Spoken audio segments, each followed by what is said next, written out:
N9 TV Telugu news కి స్వాగతం. ముఖ్యాంశాలు చూద్దాం.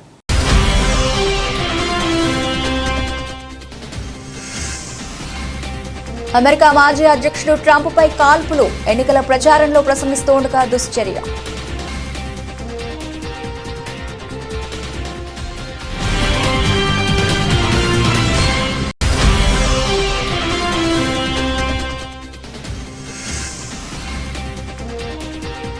ఒడిశాలో హైదరాబాద్ యాత్రికుల బస్సుకు ప్రమాదం, డ్రైవర్ సహా ముగ్గురు మృతి.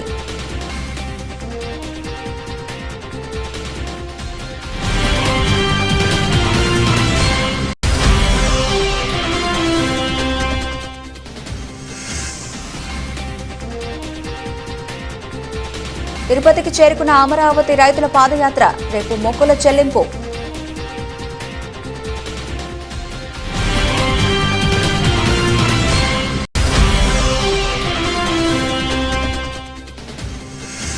మచిలీపట్నంలో ప్రభుత్వ ఆసుపత్రిలో శిశువు అపహరణ కలకలం. నర్సు వేషంలో వచ్చి తల్లి దగ్గర ఉన్న శిశువును అపహరించుకుపోయిన గుర్తు తెలియని మహిళ.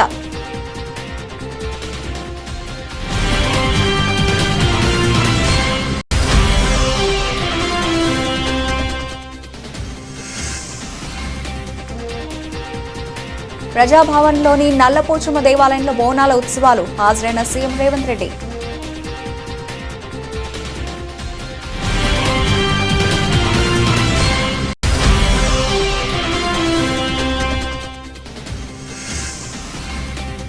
నూతన దంపతులు అనంత్ అంబానీ, రాధికాలకు ప్రధాని మోదీ ఆశీర్వదించి శుభాకాంక్షలు తెలిపిన ప్రధాని.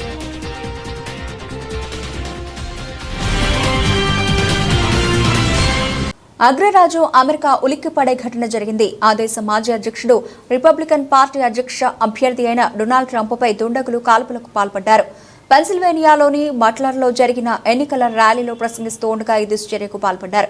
ట్రంప్కు చెవి దగ్గర తీవ్రమైన గాయమైంది, తీవ్ర రక్తస్రావమైంది. బుల్లెట్ తగిలిన విషయాన్ని గుర్తించిన వెంటనే ట్రంప్ తాను ఉన్న ప్రదేశంలో కిందికి వంగారు. తక్షణమే అప్రమత్తమైన భద్రతా సిబ్బంది మాజీ అధ్యక్షుడికి రక్షణ కవచాన్ని ఏర్పాటు చేశారు. సీక్రెట్ సర్వీస్ ఏజెంట్స్ తక్షణమే ఆయనను హాస్పిటల్కు తరలించారు. ప్రస్తుతం ఆయన చికిత్స పొందుతున్నారు. కాగా ఈ ఘటనలో 2 వ్యక్తులు మృత్యువాదుకున్నారు. చనిపోయిన వారిలో నిందితుడు కూడా ఉండి ఉండొచ్చని పోలీసులు అనుమానిస్తున్నారు.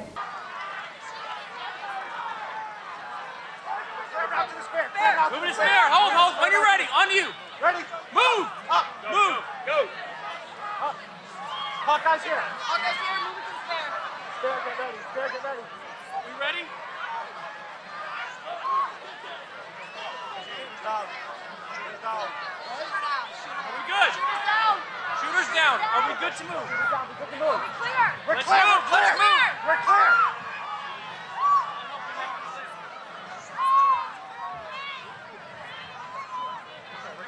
Come on. Let me get my shoes. Let me get my shoes. I got you, sir. I got you, sir. Let me get my shoes, sir. Hold that in your head. It's bloody. Sir, we gotta move to the bus. Move to the bus. Let me get my shoes. Okay, my shoes down. My shoes. Watch out. Wait.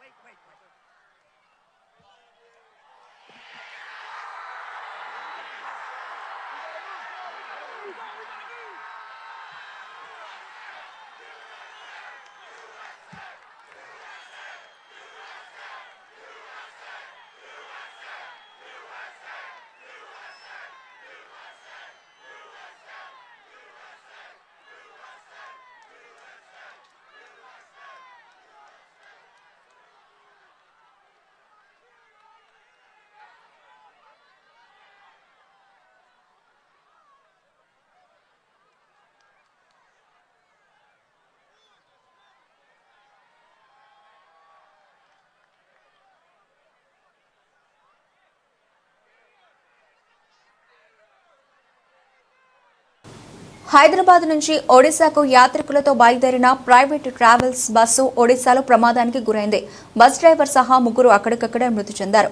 మరో 15 మంది తీవ్రంగా గాయపడ్డారు. ప్రమాద సమయంలో బస్సులో 30 మంది ఉన్నట్లు తెలిసింది. వీరంతా హైదరాబాద్ పాత బస్తీలోని ఛత్రనాకకు చెందిన వారిని సమాచారం. క్షతగాత్రులను ఆసుపత్రికి తరలించారు. అయితే ఈ ప్రమాదం ఎక్కడ జరిగింది, క్షతగాత్రులు ఎక్కడ చికిత్స పొందుతున్నారు వంటి వివరాలు తెలియాల్సి ఉంది.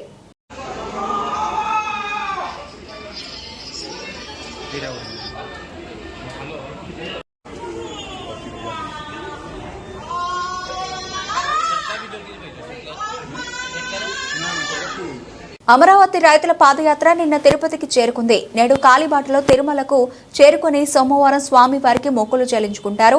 ఆంధ్రప్రదేశ్ కూటమి ప్రభుత్వం ఏర్పాటు కావడంతో దీక్ష విరమించిన అమరావతి రైతులు గత నెల 24న అమరావతి వెంకటపాల నుంచి తిరుమలకు పాదయాత్రగా బయలుదేరారు. మొత్తం 30 మంది రైతులు 17 రోజుల పాటు 433 కిలోమీటర్ల దూరం ప్రయాణించి నిన్న తిరుమలకు చేరుకున్నారు. అలిపిరి నుంచి నేడు కాలినడకన తిరుమల చేరుకుంటారు. రేపు స్వామివారిని దర్శించుకుని మొక్కులు చెల్లించుకుంటారు.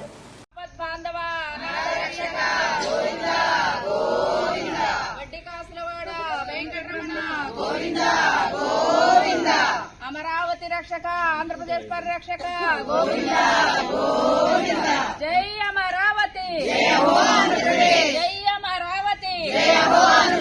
న్యాయం గెలిచింది, ధర్మం గెలిచింది, ధర్మాన్ని కాపాడిన దేవాది దేవుళ్లకు, న్యాయాన్ని కాపాడిన న్యాయ దేవతలకు, ఆంధ్రప్రదేశ్ భవిష్యత్తును కాపాడిన ఓటర్ మహాశైలకు, ఆంధ్రప్రదేశ్ భవిష్యత్తును కాపాడిన ఓటర్ మహాశైలకు. కృష్ణా జిల్లా మచిలీపట్నంలోని సర్వజన ప్రభుత్వ ఆసుపత్రిలో 3 రోజుల శిశువు అపహరణ ఘటన కలకలం సృష్టించింది. నిన్న అర్ధరాత్రి గుర్తు తెలియని మహిళ నర్సు వేషంలో వచ్చి తల్లి దగ్గర ఉన్న శిశువును అపహరించుకుపోయింది. కాసేపటి తర్వాత లేచి చూసిన తల్లి బిడ్డ కనిపించకపోవడంతో కుటుంబ సభ్యులకు చెప్పింది. వారు పోలీసులకు ఫిర్యాదు చేశారు. పోలీసులు అప్రమత్తమై గంటల వ్యవధిలో శిశువుని గుర్తించి తల్లి చెంతకు చేర్చారు. నా పేరు స్వరూప అండి. నేను 9వ తారీఖున ఇక్కడ 9వ తారీఖు నైట్ జాయిన్ అయ్యాము. ఆపరేషన్ చేశారు. అయితే నైట్ ఏమైందంటే బాబుని వేసుకుని పడుకున్నాను. నేను వాష్రూమ్కి వెళ్దామని లేచేసరికి నేను పిలవకుండానే వచ్చింది. నాకు హెల్ప్ చేయడానికి వచ్చి నన్ను లేపింది. నేను వాష్రూమ్కి వెళ్ళి వచ్చేదాకా బాబు దగ్గర ఉండి ఇంకా నేను బాబు దగ్గర పడుకున్నాను. నిద్రలోకి వెళ్ళగానే ఇంకా బాబుని తీసుకుని వెళ్ళిపోయిందండి. ఆవిడెవరో కూడా మాకు తెలియదు.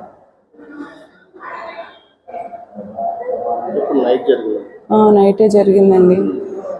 1:30-1కి అలా జరిగింది. మేము 1:45-2కి లేచేసరికి బాబు లేడు మా దగ్గర. ఇంకా అలా మా నాన్న కింద ఉంటే మా నాన్నకి చెప్తే ఇంకా సెక్యూరిటీ వాళ్ళందరూ వచ్చి వెతికారు. మా బాబాయ్ వాళ్ళందరూ వచ్చి పోలీసులు ఫోన్ చేశారు.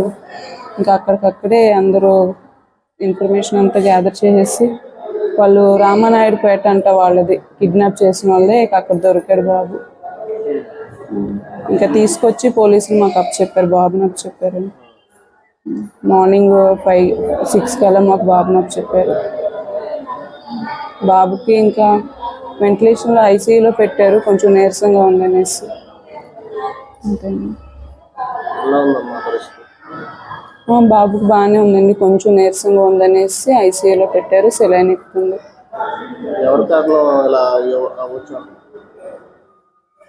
ఎవరు కారణమా అంటే మేము పడుకున్నామండి. సిబ్బంది కూడా ఉన్నారు అక్కడ, వాళ్ళు ఇన్ఛార్జి.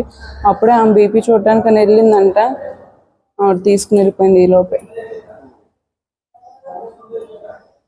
కదిరి పట్టణంలోని వాణి వీధిలో వెలసిన శ్రీ షిరిడి సాయిబాబా ఆలయ ట్రస్ట్ చైర్మన్ మఠ చినరాయణ శెట్టి ఆధ్వర్యంలో భిక్షాటన చేశారు. ఈ నెల 21వ తేదీన ఆదివారం జరగనున్న గురు పౌర్ణమి వేడుకలో భాగంగా శనివారం భిక్షాటన చేసినట్లు చైర్మన్ తెలిపారు. ఆలయంలో భక్తులకు పెద్ద స్థాయిలో అన్నదానం ఏర్పాటు చేశారు. అలాగే ఆలయ కమిటీ సభ్యులు, భక్తులు పాల్గొన్నారు.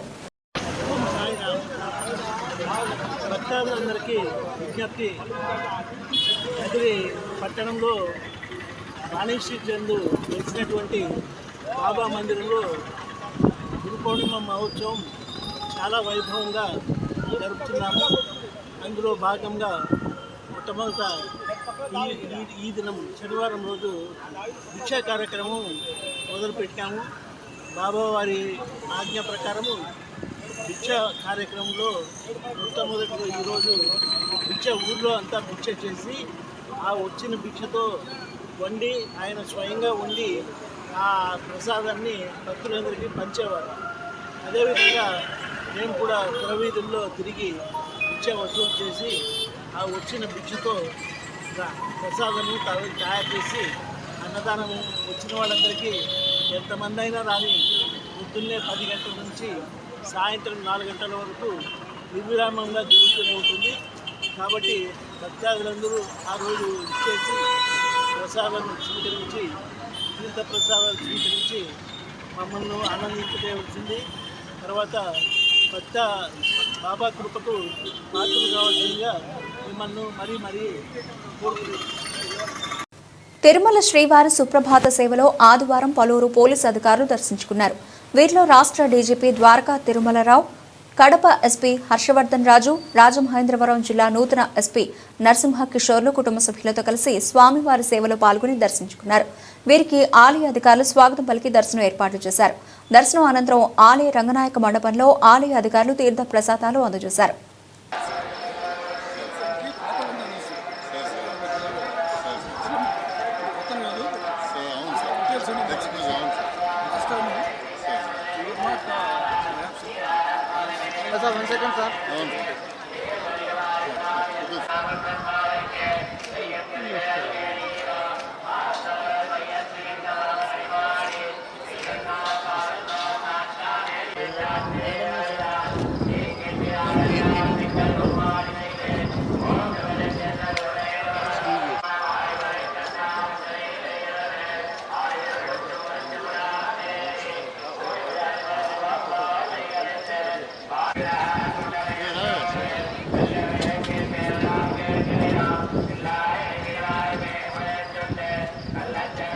టీడీపీ నాయకులు, వైసీపీ కార్యకర్తలు ముస్లిం మైనార్టీలపైన దాడులు ఆపకపోతే ప్రతిఘటిస్తామని వనగానపల్లె మాజీ ఎమ్మెల్యే కాటసాని రామిరెడ్డి హెచ్చరించారు.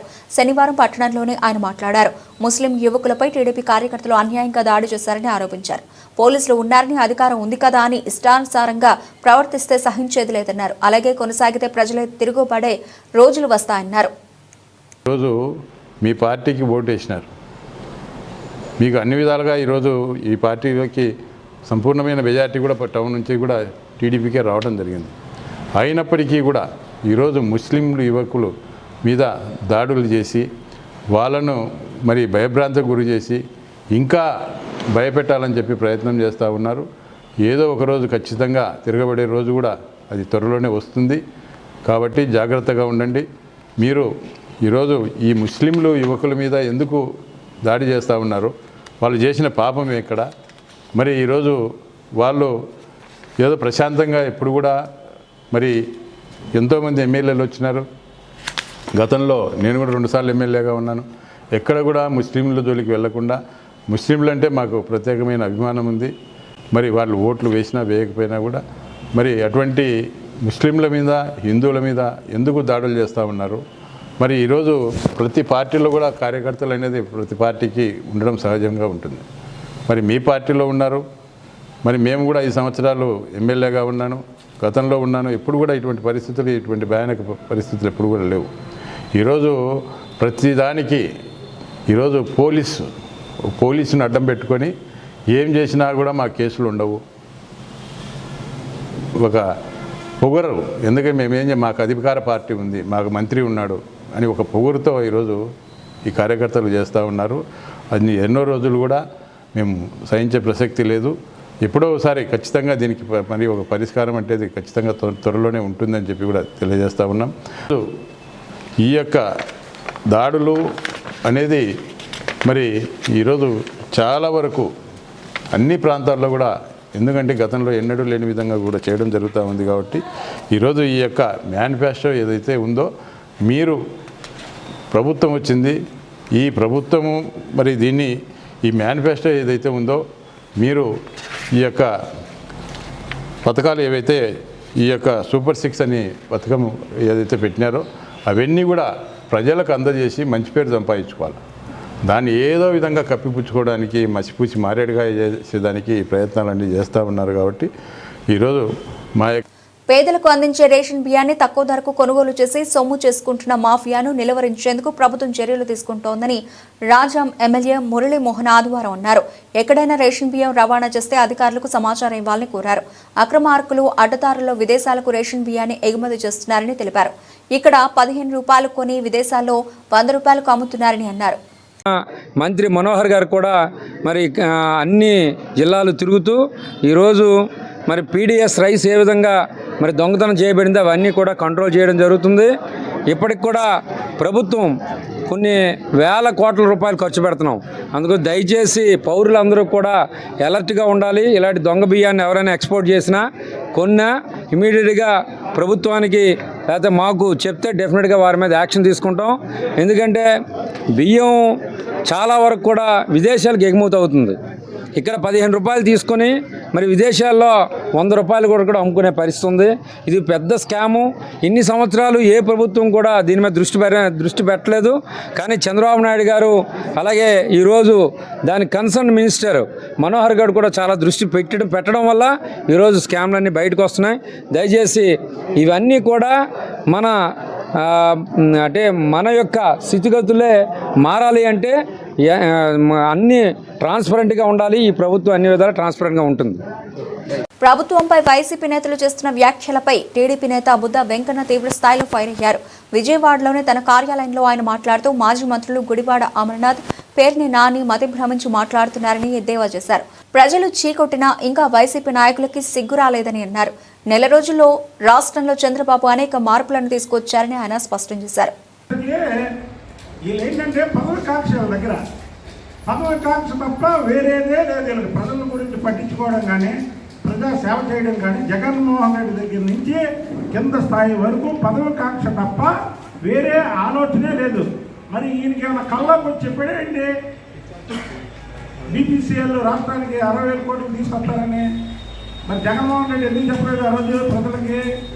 చంద్రబాబు నాయుడు గారి మీద నమ్మకంతో ఇవాళ బీపీసీఎల్ వాళ్ళు 60,000 కోట్లు ఇక్కడ పెట్టుబడి పెట్టడానికి వస్తున్నారు. అంతేకాని జగన్మోహన్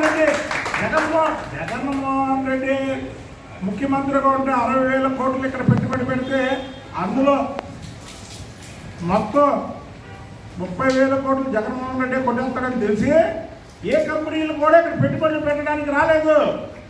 చంద్రబాబు నాయుడు గారి మీద నమ్మకంతో ఆ రోజు కియా కంపెనీ ఇక్కడ పెడితే మీ పార్లమెంట్ సభ్యుడు ఏం చేశాడో ప్రజలందరికీ తెలుసు కదా. అందులో వాటా అడిగాడు. అక్కడ ఉన్నటువంటి పార్లమెంట్ సభ్యుడు అందులో వాటా అడిగాడు. కియా కంపెనీలో వాటా ఇస్తారు ఎవడన్నా? అమర్ రాజా ఫ్యాక్టరీలోని వాళ్ళని ఇబ్బంది పెడుతున్నా కదా, ఇక్కడి నుంచి వాళ్ళు తెలంగాణకు షిఫ్ట్ అయింది. అసలు మీరు మధ్య ఉండి మాట్లాడుతున్నారా, మధ్య లేకుండా మాట్లాడుతున్నారా? వీళ్ళు ఎప్పుడైతే పేరు నాని వాళ్ళ కొడుకు ఓడిపోయాడో, ఎప్పుడైతే ఈ అమర్నాథ్ రెడ్డి హైయెస్ట్ మెజార్టీ, సిగ్గు కూడా లేదు, సిగ్గు ఉన్నారు మాట్లాడడానికి. హైయెస్ట్ మెజార్టీ, రాష్ట్రంలో హైయెస్ట్ మెజార్టీతో ఓడిపోయిన అమర్నాథ్ రెడ్డి, గురువాడ అమర్నాథ్ నీతులు చెప్తున్నాడయ్యా. నీతులు మాట్లాడడానికి, నీతులు చెప్పడానికి కూడా ఒక అర్హత ఉండాలి కదా నీకు. ఎక్కడ నీకు అర్హత? హైయెస్ట్ మెజార్టీతో ఓడిపోయి మళ్ళీ తొగనమ్మ అని మైకుల ముందుకు వచ్చి అబద్ధాలు ఆడతాం. భోగాపురం ఎయిర్పోర్టు జగన్మోహన్ రెడ్డి గారి హయాంలో చేశారంట. అది చంద్రబాబు నాయుడు గారు భోగాపురం ఎయిర్పోర్టు తీసుకొచ్చారు. తర్వాత మీరు దాన్ని నాశనం చేశారు. మళ్ళీ నిన్న కేంద్ర మంత్రి రామ్మోహన్ నాయుడు గారితో మళ్ళీ భోగాపురం ఎయిర్పోర్టు పలానా రోజుకల్లా అయిపోవాలంటే అప్పుడు అధికారులు అడిగితే 30 డిసెంబర్ 2026 అంటే అంతకంటే ముందు జూన్ 30 పూర్తి చేయమన్నారు చంద్రబాబు గారు. గత వైసీపీ హయాంలో ప్రజా పంపిణీ వ్యవస్థను పూర్తిగా నిర్వీర్యం చేశారని సెంట్రల్ ఎమ్మెల్యే బోండా ఉమామహేశ్వరరావు అన్నారు. శనివారం విజయవాడ సింగ్ నగర్ రైతు మార్కెట్లో బియ్యం, కందిపప్పు ప్రత్యేక కౌంటర్ను ఆయన ప్రారంభించారు. ఈ సందర్భంగా ఉమా మాట్లాడుతూ పేదవారికి ఉపశమనం కలిగించే విధంగా కూటమి ప్రభుత్వం రాష్ట్ర వ్యాప్తంగా ఉన్న అన్ని రైతు మార్కెట్లలో ఈ కౌంటర్లను ప్రారంభించిందని అన్నారు. రైతు బజార్ షాప్లో అమ్మటం జరుగుతుంది గవర్నమెంట్ ఆధ్వర్యంలో. అలాగే కందిపప్పు కూడా 160 రూపాయలు, 160 రూపాయలు కిలో కందిపప్పు, క్వాలిటీ కందిపప్పు కవర్స్లో పెట్టి కిలో ప్యాక్ చేసి అది కూడా ఇవ్వటం జరుగుతుంది. ఇది ప్రజలకు ఎంతో సౌకర్యం. మొన్ననే మంత్రి నాదెండ్ల మనోహర్ గారు తూర్పు నియోజకవర్గంలో రైతు బజార్లో స్టాల్ను ఓపెన్ చేయడం జరిగింది. ఇవాళ రాష్ట్రం మొత్తం అన్ని రైతు స్టోర్ బజార్లో కూడా దీన్ని స్టోర్స్ని ఓపెన్ చేయడం జరుగుతూ ఉంది. ఇంతే కాకుండా భవిష్యత్తులో రేషన్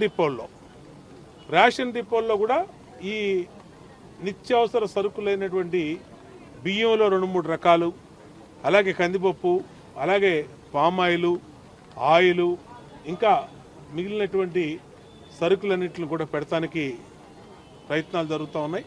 గతంలో తెలుగుదేశం ప్రభుత్వం ఉన్నప్పుడు ఒక రేషన్ డిపోనే సూపర్ మార్కెట్గా చేసాం. అన్ని నిత్యావసర సరుకులు అందుబాటులో తీసుకొచ్చాం. మళ్ళా ఇవాళ చంద్రబాబు నాయుడు గారు ముఖ్యమంత్రి అయినాక దాని మీద దృష్టి పెట్టారు. గతంలో 5 ఏళ్ళు ప్రజా పంపిణీ వ్యవస్థ జగన్మోహన్ రెడ్డి పరిపాలనలో నిర్వీర్యమైంది. ఈరోజు మళ్ళా వాటికి పూర్వ వైభోగం వచ్చింది. ప్రజలందరూ కూడా ఈ సేవల్ని వినియోగించుకోవాలని కూడా తెలియజేస్తూ ఉన్నాం. క్వాలిటీ కందిపప్పుని, క్వాలిటీ బియ్యాన్ని తక్కువ ధరకే రైతు బజార్లో కొనమని కూడా ప్రజలకు విజ్ఞప్తి చేస్తాం. ఖమ్మం నగరంలోని గోపాలపురం వద్ద ఆదివారం ఆగి ఉన్న లారీని కార్గో వాహనం ఢీకొట్టింది. ఈ ప్రమాదంలో డ్రైవర్ స్వల్ప గాయాలతో బయటపడ్డాడు. స్థానికులు డ్రైవర్ను సమీప హాస్పిటల్కు తరలించారు. జాతీయ రహదారిపై లారీ పార్కింగ్ చేయడంతో ప్రమాదం చోటు చేసుకుంది. స్థానికుల సమాచారం మేరకు ఘటనా స్థలానికి చేరుకున్న పోలీసులు దర్యాప్తు చేపట్టారు.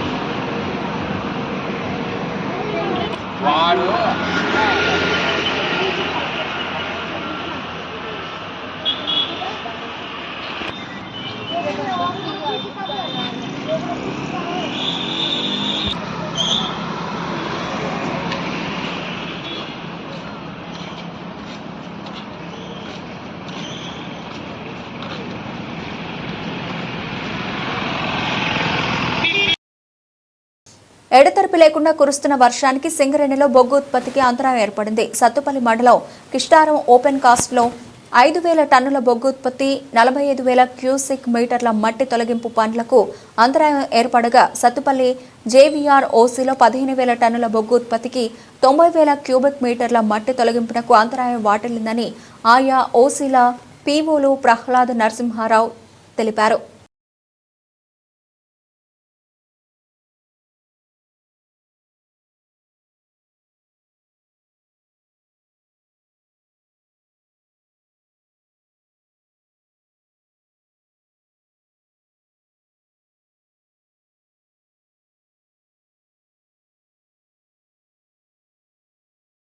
ఆషాఢ మాసం సందర్భంగా ప్రజాభవన్లోని నల్లపోచమ్మ దేవాలయంలో నిర్వహిస్తున్న బోనాల ఉత్సవాలకు విచ్చేసిన సీఎం రేవంత్ రెడ్డికి స్వాగతం పలికిన డిప్యూటీ సీఎం భట్టి విక్రమార్క, ఆయన సతీమణి నందిని మరియు కుటుంబ సభ్యులు. బోనాల ఉత్సవాలకు హాజరైన మంత్రులు పొన్నం ప్రభాకర్, దుద్దిళ్ల శ్రీధర్ బాబు, పొంగులేటి శ్రీనివాసరెడ్డి, కొండా సురేఖ, ప్రభుత్వ సలహాదారు వేమిరెడ్డి నరేందర్ రెడ్డి తదితరులు.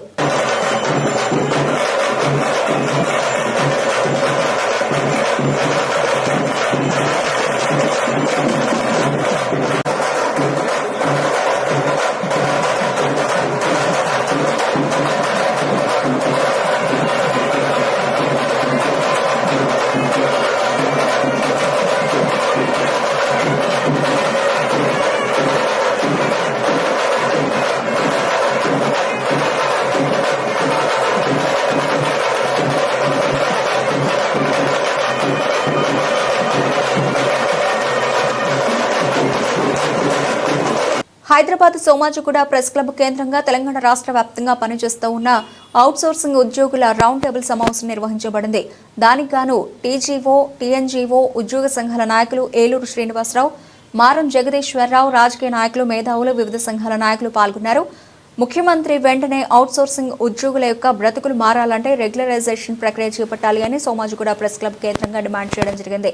వచ్చే అసెంబ్లీ సమావేశాల్లో రాష్ట్ర వ్యాప్తంగా పనిచేస్తున్న అవుట్సోర్సింగ్ ఉద్యోగులకు సంబంధించిన కంటిన్యూయేషన్ జీవోలను ఇస్తూ అసెంబ్లీ వేదికగా బడ్జెట్ రూపకల్పన చేయాలని ముఖ్యమంత్రికి విజ్ఞప్తి చేస్తున్నారు. ఈ కార్యక్రమంలో రాష్ట్ర జేఏసీ నాయకులు జగదీష్, శ్రీధర్, యాదగిరి తదితరులు పాల్గొన్నారు. ఒక సామెత మనం తెలంగాణలో పంట వండిన పాటే, పంట ఎండిన పాటే. మన తెలంగాణ అవుట్సోర్సింగ్ ఉద్యోగులు ఎట్లా ఉందంటే ఒడవడి ముచ్చట. కొద్దిగా దాకా మాట్లాడినా కూడా ఇది ఒడవడి ముచ్చట. కాబట్టి కొత్త సీసాలో పాత మందు అనే విధంగా కాకుండా వచ్చిన మన కాంగ్రెస్ ప్రభుత్వం, గౌరవ ముఖ్యమంత్రి రేవంత్ రెడ్డి గారు మన అవుట్సోర్సింగ్ ఉద్యోగుల జీవితాల్లో వెలుగు నింపాలని, ప్రతి నెల ఉద్యోగుల జీవితాలకి సంబంధించిన జీతాలని అకౌంట్లో వేసే విధంగా ఎవ్రీ ఇయర్ కంటిన్యూషన్ ఇవ్వాలి. పే స్కేల్ విధానం ఇస్తే వచ్చిన నష్టం ఏందో మరి గత ప్రభుత్వంలో అందరము స్వేచ్ఛ లేకుండా బతికినాం. ఇప్పుడు స్వేచ్ఛ వాయువులు పీల్చే వాతావరణంలోకి వచ్చినాం కాబట్టి 100% న్యాయం జరగాలని ఆశించడమే కాదు, ఇది ఒక ఉద్యమంలాగా మనం అందరం ముందుకు తీసుకోవాలి. తెలంగాణలో మరొక ఉద్యమం జరుగుతుంది అంటే ఇది అవుట్సోర్సింగ్ ఉద్యమం అని చెప్పుకోవాలి. ఇప్పటికీ ప్రమాదంలో చనిపోయిన కుటుంబాలని ఏ ప్రభుత్వం ఆదుకోలేదు. మేమైతే చెప్తున్నాం, అవుట్సోర్సింగ్ ఉద్యోగుల పక్షాన అవుట్సోర్సింగ్ ఉద్యోగి చనిపోతే వచ్చిన జీతాల నుంచి వెళ్ళి తలా 500 1000 ఇచ్చి ఆ కుటుంబాన్ని కాపాడుకుంటున్నాం. ప్రభుత్వాలకి ప్రమాద బీమా ఇవ్వాలని తెలియదా? కడుపులో పెట్టుకోవాలని చూసుకొని తెలియదా? మరి ఎందుకు ఇంత వివక్షకు గురవుతున్నాం? మరి మనలో మన ఐక్యత లేకనా, లేకపోతే ప్రభుత్వాల అంగరంగ వైభవంగా యావత్ దేశం దృష్టిని ఆకర్షించేలా శుక్రవారం వైవాహిక బంధంలోకి అడుగుపెట్టిన అనంత్ అంబానీ రాధికా మర్చెంట్ దంపతులను ప్రధానమంత్రి నరేంద్ర మోదీ దీవించారు.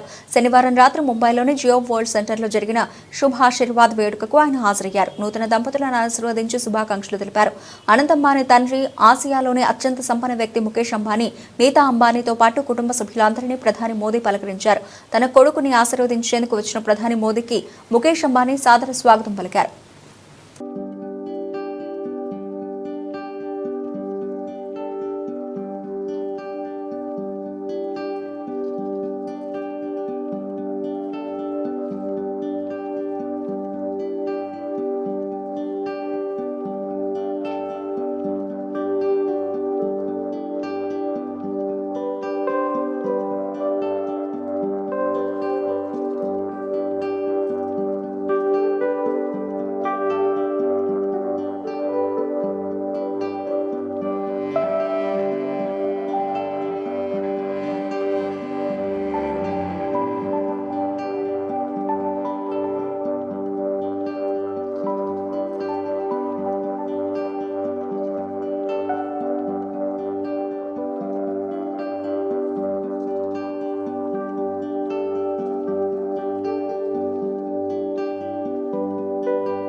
బులెటిన్ ముగించే ముందు హెడ్లైన్స్ మరోసారి.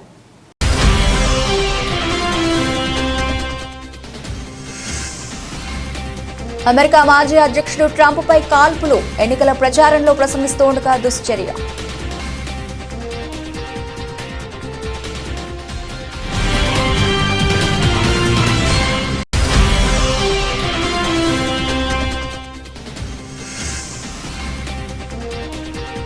ఒడిశాలో హైదరాబాద్ యాత్రికుల బస్సుకు ప్రమాదం, డ్రైవర్ సహా 3 మృతి.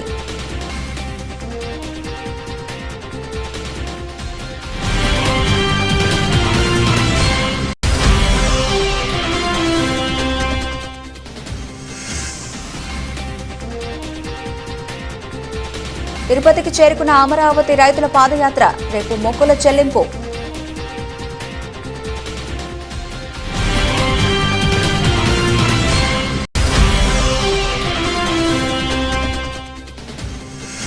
మచిలీపట్నంలో ప్రభుత్వ ఆసుపత్రిలో శిశువు అపహరణ కలకలం, నర్సు వేషంలో వచ్చి తల్లి దగ్గర ఉన్న శిశువును అపహరించుకుపోయిన గుర్తు తెలియని మహిళ.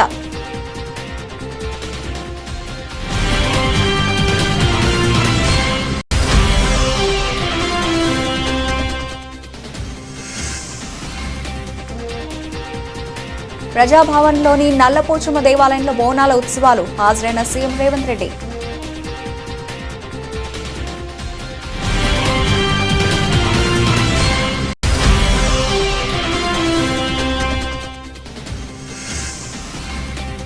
నూతన దంపతులు అనంత్ అంబానీ రాధికాలకు ప్రధాని మోదీ ఆశీర్వదించి శుభాకాంక్షలు తెలిపిన ప్రధాని.